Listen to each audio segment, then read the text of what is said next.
샬롬, 일주일의 중반에 왔습니다. 주일과 월요일, 화요일 어떻게 보내셨나요? 계획한 대로 보내지 못하셨다 하더라도 오늘을 포함해서 이번 한 주간 더 많은 날이 남았습니다. 하나님께서 주신 소중한 시간을 더 의미 있게 보내며 세월을 아끼는 지혜로운 주님의 자녀 되시길 축복합니다. 우리 일상의 모든 시간들을 하나님께서 돌보시기에 은혜가 아닌 시간이 없습니다. 오늘도 그 은혜를 누리며 말씀 함께 보겠습니다. 형제들아, 스데바나의 집은 곧 아가야의 첫 열매요 또 성도 섬기기로 작정한 줄을 너희가 아는지라. 내가 너희를 권하노니 이 같은 사람들과 또 함께 일하며 수고하는 모든 사람에게 순종하라. 내가 스데바나와 브드나도와 아가이고가 온 것을 기뻐하노니 그들이 너희의 부족한 것을 채웠음이라. 그들이 나와 너희 마음을 시원하게 하였으니 그러므로 너희는 이런 사람들을 알아주라. 아시아의 교회들이 너희에게 문안하고 아굴라와 브리스가와 그 집에 있는 교회가 주 안에서 너희에게 간절히 문안하고 모든 형제도 너희에게 문안하니 너희는 거룩하게 입맞춤으로 서로 문안하라.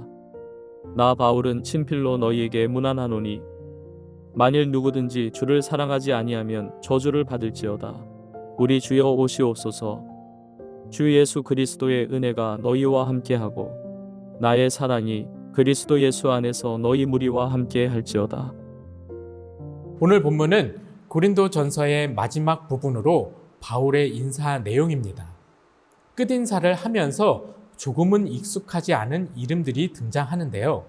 스데바나와 브드나도와 아가이고를 언급하고 있습니다. 이들은 에베소에 있는 바울을 방문하여 고린도 교회의 문제를 알리고 해결 방안을 전해들은 사람들입니다. 에베소에서 바쁜 사역 때문에 고린도에 바로 갈 수 없는 바울을 대신해 고린도 교회의 문제를 해결할 수 있도록 도운 사람들입니다. 특히 스데바나의 가정은 아가야 지방에서 맺은 첫 열매로 바울의 소중한 동역자가 되었습니다.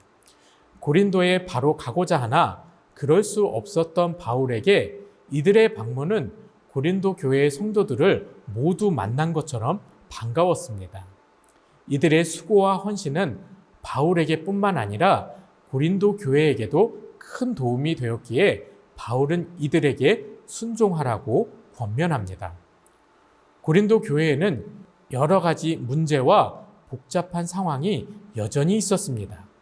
영적인 문제에서부터 교회를 분열시키고 혼란에 빠뜨리는 윤리적인 문제들, 은사와 부활에 대한 오해 등 신앙뿐만 아니라 일상의 삶에서도 문제가 많았습니다. 이러한 문제들 앞에서 나는 옳고 너는 옳지 않다는 식의 고집과 편견은 이 분란을 가중시킬 뿐이었습니다. 이들의 분란을 보면 잘못된 일을 치리하지 않은 부분에 대한 것도 있지만 대부분 옳은 주장들을 했습니다. 지금까지 지켜온 믿음이 있기에 이것은 신앙적으로 맞지 않다 주장을 하는 겁니다. 서로 맞는 주장을 할 수도 있습니다. 그런데 그 맞는 주장에 가장 중요한 핵심을 빠뜨린다면 그 주장은 옳더라도 우리 현실에 맞지 않을 수도 있습니다. 예를 들어 우리나라는 분단 국가입니다. 남녀 평등에 대한 주장이 나오면 꼭 나오는 이야기가 여자도 군대를 가야 한다는 겁니다. 외국 군대처럼 여자도 남자와 똑같이 군대를 가야 한다고 주장합니다. 그것이 공평한 거겠죠. 그런데 나라에서는 왜 그렇게 하지 않을까요? 평등이라는 것은 똑같이 하는 것이 아니라 남자는 남자답게, 여자는 여자답게 해주는 것이 평등 아닐까요? 나라를 위해 하는 일이 남자는 남자답게, 여자는 여자답게 할 수 있도록 해주는 것이 남녀 평등일 겁니다. 고린도 교회에서 일어나고 있는 여러 가지 문제들, 그리고 각자의 주장들이 다 맞을 수는 있지만 믿음과 현실 속에서 다 옳은 것은 아닐 수 있다는 겁니다. 이들이 빠뜨린 가장 중요한 것은 과연 무엇일까요? 바울이 고린도 전서에서 누누이 말하고 있는 사랑입니다. 믿음도 소망도 사랑도 다 중요하지만 제일은 사랑이라고 말한 것처럼 바울은 사랑으로 하나 되어야 함을 강조합니다. 사랑이 없이는 은사도 의미가 없어지는 것입니다. 사랑이 없이는 믿음도 섬김도 헌신도 아무 소용 없는 것입니다. 바울이 마지막 문안 인사에서 스데바나 가정과 함께 언급하고 있는 여러 사람들은 바울이 이야기하는 사랑이 충만한 사람들입니다. 고린도 교회에 여러 가지 문제가 있었지만 성도 섬기기를 작정한 아가야의 첫 열매 스데바나의 가정은 바울이 이 마음을 너무나도 잘 알고 사랑으로 헌신하기를 결단한 그리스도인들입니다. 그리스도인이 된다는 것은 그렇게 사랑으로 충만한 사람이 되는 것입니다. 성경 지식이 많아서 교회를 오래 다녀서 그리스도인이 되는 것이 아닙니다. 그리스도인이 된다는 것은 예수님의 가르침을 배우는 데서 그치는 것이 아니라 그 말씀이 삶이 되고 그 삶 가운데서 그리스도의 사랑을 나타내야 하는 것입니다. 신랑 되신 예수 그리스도를 맞이하는 신부인 성도는 다시 오실 주님을 맞을 준비를 해야 합니다. 결혼 생활 중 가장 중요한 것이 바로 사랑입니다. 결혼 생활은 돈이 없어도, 집이 없어도, 심지어 자식이 없어도 할 수 있습니다. 그런데 사랑이 없는 결혼 생활은 참 무의미하겠죠. 아무리 부유하고 성공한 인생이라 할지라도 사랑이 없는 부부는 행복한 인생을 살기가 어렵습니다.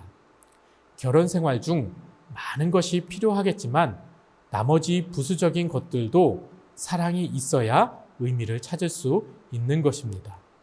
부부는 한 몸인 것처럼 그리스도와 성도의 관계도 하나가 되어야 합니다. 그렇게 하나가 되는 것이 진정한 사랑인 것입니다.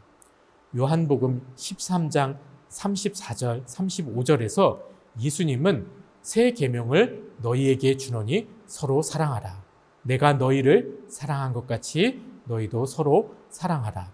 너희가 서로 사랑하면 이로써 모든 사람이 너희가 내 제자인 줄 알리라고 말씀하셨습니다. 사랑은 예수님을 나타내는 속성이고 예수님의 제자가 되는 가장 핵심적인 길입니다. 교회도 그렇게 사랑해야 합니다. 고린도 교회 안에 있는 여러 가지 문제들이 해결되는 방법은 탁월한 지혜와 지식이 아니라 그리스도의 사랑입니다. 바울은 그 사랑을 경험했고 마지막 문안 인사에서 등장하고 있는 사람들이 바로 그 사랑을 전하고 섬기기로 작정한 사람들입니다. 이들은 바울의 동역자일 뿐만 아니라 예수 그리스도의 제자들인 것입니다.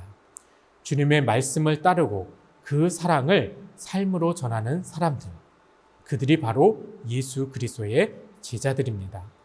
바울은 진심으로 고린도 교회의 성도들을 사랑했습니다. 문제가 있는 고린도 교회였지만 거짓이 아닌 진심으로 그들을 사랑했습니다. 마지막 24절에서 언급하고 있는 것처럼 나의 사랑이 그리스도 예수 안에서 너희 무리와 함께 할지어다 하고 인사하는 바울의 마음이 우리 모두의 진실한 마음이 되길 소망합니다. 오늘 많은 사람들을 만나게 될 겁니다. 가족도 있고 동료도 있고 스쳐 지나가는 사람들도 있을 것입니다. 때로는 나를 불편하게 하는 사람도 있을 것입니다. 그런데 예수님께서는 우리가 그들을 진심으로 사랑하기를 원하십니다. 그리고 우리가 제자 되기를 원하십니다. 예수님의 사랑과 복음은 믿지 않는 이들만 살리는 것이 아니라 이미 그 복음을 누리고 있는 우리도 여전히 살리고 있습니다. 오늘도 그 사랑을 깊이 누리며 주님과 동행하는 하루 되시길 주님의 이름으로 축복합니다. 기도하겠습니다. 사랑이 많으신 하나님 아버지, 오늘도 이 하루를 허락해 주시고 주님의 사랑 가운데에 살아가게 하여 주니 너무나도 감사드립니다. 우리가 신앙생활을 하면서 믿음을 지키는 것 너무나도 중요합니다. 소망을 갖는 것 너무나도 중요합니다. 그런데 우리가 하나님의 사랑, 그리스도의 사랑을 잊지 않기를 간절히 원합니다.